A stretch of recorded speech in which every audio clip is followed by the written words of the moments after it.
Students, welcome back to online classes, and we were talking about the first chapter, and in this chapter we have discussed about the temperature.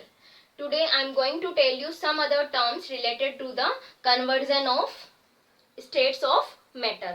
जब भी किसी matter की states convert होती है या उनमें आपस में इंटरचेंज होता है तो कुछ टर्म्स या टेम्परेचर से ही रिलेटेड कुछ टर्म्स आती है जिनके बारे में आज हम डिस्कस करेंगे। तो उसमें सबसे पहले हम ले लेते हैं melting point. Melting point, melting points ये क्या है? It is the temperature. ये क्या होता है? एक फिक्स टेम्परेचर होता है किसी भी सब्सटेंस के लिए जिस पर वो मैटर धीरे धीरे क्या होता है? मेल्ट होना शुरू हो जाता है। तो उस टेम्परेचर को ही हम क्या बोलते हैं? मेल्टिंग पॉइंट बोलते हैं। तो मेल्टिंग पॉइंट क्या है? It is the temperature, it is the temperature at which a substance or matter begins to melt। क्या हो जाता है? शुरू हो जाता है मेल्ट होना। ये वो फिक्स टेम्परेचर होता है। यहाँ पर अगर हम फिक्स वर्ड और ऐड कर लें तो बहुत अच्छा रहेगा, क्योंकि ये कांस्टेंट टेम्परेचर होता है, ये चेंज नहीं होता है किसी भी स्पेसिफिक मैटर के लिए। अगर हम वाटर की बात करते हैं, फॉर एग्जांपल अगर हम वाटर की बात करते हैं तो वाटर क्या होगा? आइस। आइस से किस में जाएगा? मेल्ट होके, आफ्टर मेल्टिंग मेल्ट होके किस में जाएगा? वाटर में, जो कि इसकी लिक्विड स्टेट है। ठीक है, तो सॉलिड से वाटर जब अपनी लिक्विड स्टेट में जाता है, ठीक है, तो कितना टेम्परेचर हमें आइस को कम से कम प्रोवाइड करना पड़ेगा? यहाँ पर हमें 0 डिग्री सेल्सियस प्रोवाइड करना पड़ेगा, क्योंकि 0 डिग्री सेल्सियस प्रोवाइड करने के बाद में धीरे धीरे क्या होगा? मेल्ट होना शुरू होगा। लेकिन हमें 0 डिग्री टेम्परेचर मेंटेन करके नहीं रखना है, हमें उसे कंटिन्यूअसली हीट करना पड़ेगा। अगर आप चाहते हो कि मैंने तो 0 डिग्री सेंटीग्रेड टेम्परेचर फिक्स कर दिया और अब मैंने उसको हीट करना बंद कर दिया है, तो ऐसा करने पर ये लिक्विड में चेंज नहीं होगा। क्यों? क्योंकि 0 डिग्री सेल्सियस टेम्परेचर आने के बाद भी हमें कंटिन्यूअस उस आइस को हीट करना पड़ेगा, क्योंकि जो अब एक्स्ट्रा हीट है, टेम्परेचर तो 0 डिग्री पे फिक्स हो जाता है, लेकिन जो एक्स्ट्रा हीट होती है वो क्या काम करती है? आइस को सॉलिड से लिक्विड में कन्वर्ट कर रही होती है। देखिए, मैं यहाँ पर एक डायग्राम बना देती हूँ। ये मैंने इसके अंदर आइस लिया है, ठीक है, और आइस को मैंने एक स्टैंड पे रख के और यहाँ इसको मैं हीट कर रही हूँ। ये मैंने बर्नर से उसको हीट करना शुरू कर दिया। यहाँ पे मैंने इसके अंदर थर्मामीटर ऐड करा है एक, ताकि मैं टेम्परेचर को नोट डाउन करती रहूं। ये यहाँ पे क्या है? थर्मोमीटर, थर्मामीटर, ठीक है, ये मैंने थर्मोमीटर ऐड कर रखा है। अब जैसे ही मैं इसको हीट कर रही हूँ तो टेम्परेचर, क्योंकि पहले तो आइस का टेम्परेचर 0 डिग्री से कम था, जैसे जैसे मैंने उसको हीट करना शुरू करा तो जैसे ही टेम्परेचर 0 डिग्री सेल्सियस पर आता है, मान लीजिए ये 0 डिग्री सेल्सियस है, जैसे ही टेम्परेचर 0 डिग्री सेल्सियस पर आता है तो आइस क्या हो जाती है? धीरे धीरे मेल्ट होना शुरू हो जाती है। क्या हो जाती है? मेल्टिंग शुरू हो जाती है आइस की। ठीक है, लेकिन अब टेम्परेचर, मैं उसे कंटिन्यूअसली हीट कर रही हूँ, लेकिन यहाँ पर टेम्परेचर 0 डिग्री ही रहेगा। और ये 0 डिग्री सेल्सियस टेम्परेचर कंटिन्यूअसली कब तक रहेगा? जब तक कि पूरी की पूरी आइस मेल्ट ना हो जाए। ठीक है, तो हम यहाँ कंटिन्यू हीट कर रहे हैं, लेकिन टेम्परेचर 0 डिग्री सेल्सियस पर ही है। तो अब यहाँ पर एक क्वेश्चन क्रिएट होता है कि ये टेम्परेचर इंक्रीज क्यों नहीं हो रहा है? क्योंकि हम तो इसे कंटिन्यूअसली हीट कर रहे हैं। तो यहाँ पर एक अदर टर्म आती है, that is the latent heat of fusion.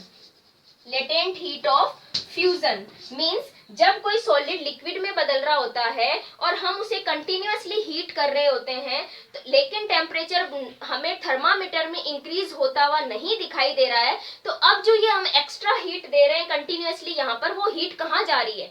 This required energy is used to convert a solid into the liquid. यानी यहाँ पर जो हम एक्स्ट्रा हीट दे रहे हैं, जो हमें थर्मामीटर पर दिखाई नहीं दे रही है, ये हीट क्या कर रही है, धीरे धीरे इस आइस को यानी उसको सॉलिड से लिक्विड में बदलने में काम आती जा रही है, यानी ये यूज में आती जा रही है, ये सॉलिड को लिक्विड में कन्वर्ट कर रही है। तो latent heat of fusion, it is the required energy that is used to convert a solid into its liquid phase at its melting point. किसी भी मैटर को उसके सॉलिड से लिक्विड में कन्वर्ट करते समय, मतलब कन्वर्ट करने के लिए जो काम आती है, उसके मेल्टिंग पॉइंट पर उस एनर्जी को हम लेटेंट हीट ऑफ फ्यूजन बोलते हैं। ठीक है, नेक्स्ट हम बात करते हैं बॉइलिंग पॉइंट की। बॉइलिंग पॉइंट, अगर हम यहाँ पे बॉइलिंग पॉइंट की बात करते हैं तो बॉइलिंग से आप समझ ही गए होंगे कि अब हम बात कर रहे हैं लिक्विड को, एक लिक्विड को उसके गैसियस फॉर्म में बदलने की। तो अगर हम यहाँ पर उल्टा कर लेते हैं, पहले तो हम चलिए बॉइलिंग पॉइंट की डेफिनेशन लिखते हैं। It is the fix temperature at which a substance और मैटर बिगिंस टू वेपराइज। जब कोई सब्सटेंस क्या हो रहा है, धीरे धीरे वेपराइज होना शुरू हो जाता है या बॉइल होना शुरू हो जाता है, उस फिक्स टेम्परेचर को ही क्या बोला जाता है, बॉइलिंग पॉइंट बोला जाता है। जैसे कि हम बात करें वाटर, और वाटर को किस में कन्वर्ट कर रहे हैं हम, वाटर वेपर में। किस में कन्वर्ट कर रहे हैं, वाटर वेपर में। ठीक है, तो वाटर तो है लिक्विड और वाटर वेपर कैसी है, गैसियस स्टेट में। ठीक है, तो यहाँ पर हमें इसको किस टेम्परेचर तक हीट करना पड़ेगा, बॉइलिंग पॉइंट तक हीट करना पड़ेगा। और वाटर का बॉइलिंग पॉइंट कितना होता है जी, 100 डिग्री सेल्सियस। वाटर का बॉइलिंग पॉइंट कितना होता है, 100 डिग्री सेल्सियस। यानी हमें पानी को बॉइल करवाना है तो उसे कम से कम हमें 100 डिग्री सेल्सियस तक हीट करना होगा। अब यहाँ पर देखिए क्या करते हैं, हमने यही मैं एक्सपेरिमेंट दोबारा से आपके सामने रिप्रेजेंट कर रही हूँ। आइस मेल्ट होना शुरू हो गई। ठीक है, जैसे जैसे आइस मेल्ट होना शुरू हो जाती है कंटिन्यूअसली, फिर धीरे धीरे क्या होगा, जैसे ही पूरी आइस मेल्ट हो जाती है यानी वाटर में डेवलप हो जाती है, पूरी की पूरी क्या हो गई, वाटर हो गया। ठीक है, अब टेम्परेचर धीरे धीरे 0 डिग्री से इंक्रीज होना शुरू होता है और वाटर का टेम्परेचर धीरे धीरे इंक्रीज होता हुआ कहाँ पहुंच गया, 100 डिग्री सेल्सियस पर।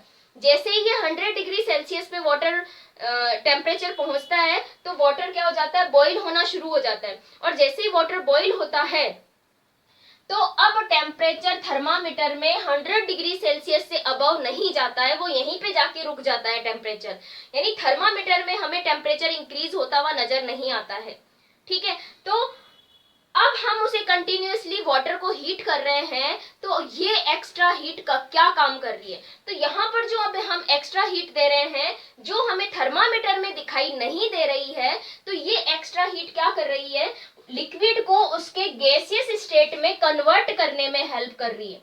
यहाँ पे टेम्परेचर तो 100 डिग्री पे हमें रुक जाता है, रुका हुआ दिखाई देता है, लेकिन हम इसे कंटिन्यूअसली हीट कर रहे होते हैं, तो ये एक्स्ट्रा हीट कहाँ जा रही है, ये एक्स्ट्रा हीट क्या कर रही है, लिक्विड को गैसियस फॉर्म में बदलने में मदद कर रही है। तो वहां पर ये कंज्यूम हो जाती है हीट और इसीलिए हमें थर्मामीटर में दिखाई नहीं देती है। ठीक है, तो किसी भी सब्सटेंस के लिए बॉइलिंग पॉइंट और मेल्टिंग पॉइंट फिक्स होता है।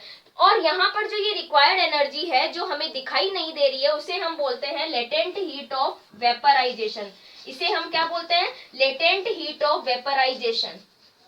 तो लेटेंट हीट ऑफ वेपराइजेशन क्या है, it is the required energy that change a liquid into its gaseous state at its boiling point. किसी भी सब्सटेंस को उसके लिक्विड से गैसियस स्टेट में बदलने में जो एनर्जी काम आती है उसके बॉइलिंग पॉइंट पर, उसे हम क्या बोलते हैं, लेटेंट हीट ऑफ वेपराइजेशन।